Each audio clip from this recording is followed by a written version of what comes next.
Salut à tous et bienvenue dans ma nouvelle vidéo. Aujourd'hui on va fabriquer des cartes à gratter avec les néocolores et un peu d'acrylique noir.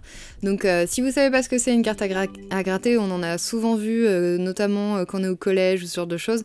C'est une sorte de carton avec un motif, ça peut être par exemple des motifs arc-en-ciel ou des motifs blancs ou des choses comme ça, et qu'on va recouvrir en fait par une couche de peinture noire opaque et qu'on viendra ensuite gratter donc avec un outil type scalpel, pointe à graver.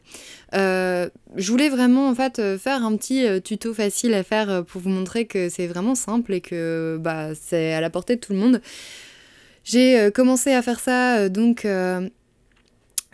il y a quelques semaines et en fait je me suis bien amusée, j'ai testé plusieurs types de cartes un peu fait maison, donc le résultat est plutôt sympa pour un truc qu'on fait comme ça rapidement chez soi. Je trouve que le résultat peut vraiment être facile à faire. L'idée c'est de commencer par prendre un Bristol, donc une feuille de papier blanc en Bristol, de recouvrir avec une généreuse couche de néocolore, parce que moi je passe même 2 fois pour être sûre d'avoir vraiment quelque chose d'assez marqué, puis ensuite de passer un coup d'acrylique noir. Donc c'est plutôt simple à faire, franchement ça prend 30 minutes à tout casser, donc ça se fait assez facilement.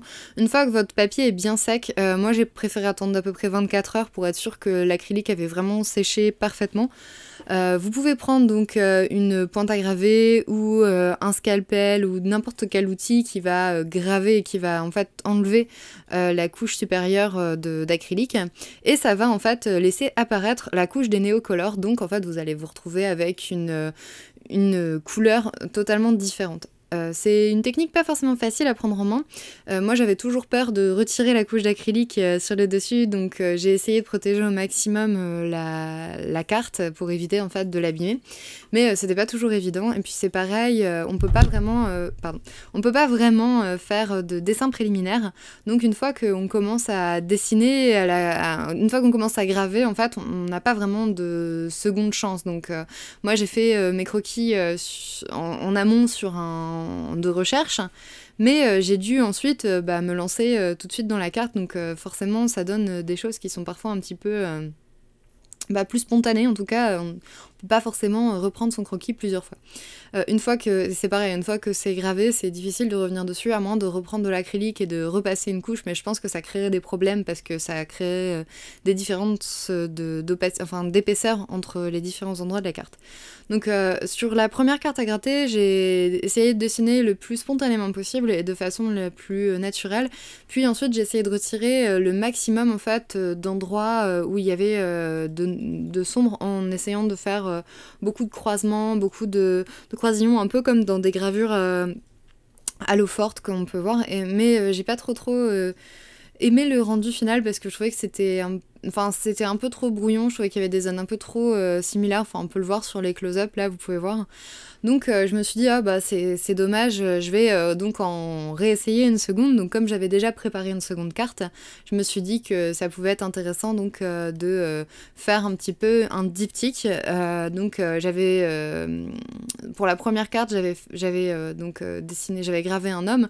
Pour la seconde, j'ai voulu graver une femme. Donc c'est vraiment plus pour essayer un peu au niveau de la technique que j'avais juste vraiment envie de tester un petit peu un diptyque pour ensuite les mettre l'un à côté de l'autre, et effectivement ça fonctionne plutôt pas mal.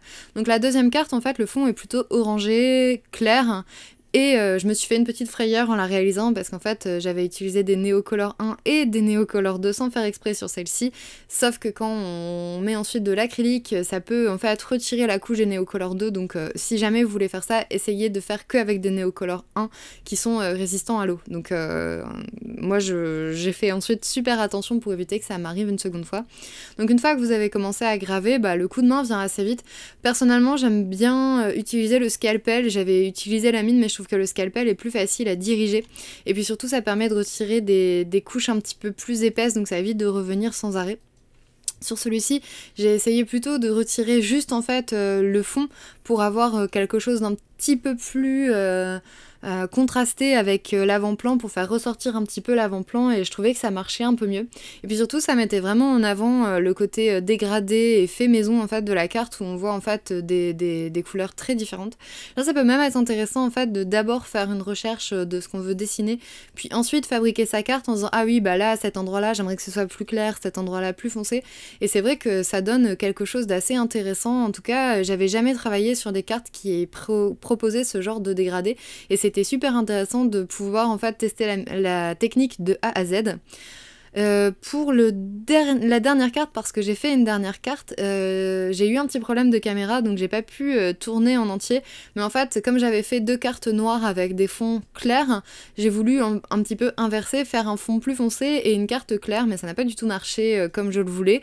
La carte, en fait, j'avais mis donc de la peinture acrylique blanche, mais elle s'éteint et on voyait en fait à travers et j'arrivais pas à voir, donc j'ai passé plusieurs couches, mais j'arrivais vraiment pas à voir la teinte que je voulais. Donc là vous pouvez voir en fait c'est alors que j'ai passé 3 couches d'acrylique blanche, j'arrivais quand même pas à avoir une teinte totalement blanche, j'avais quand même des marques bleues.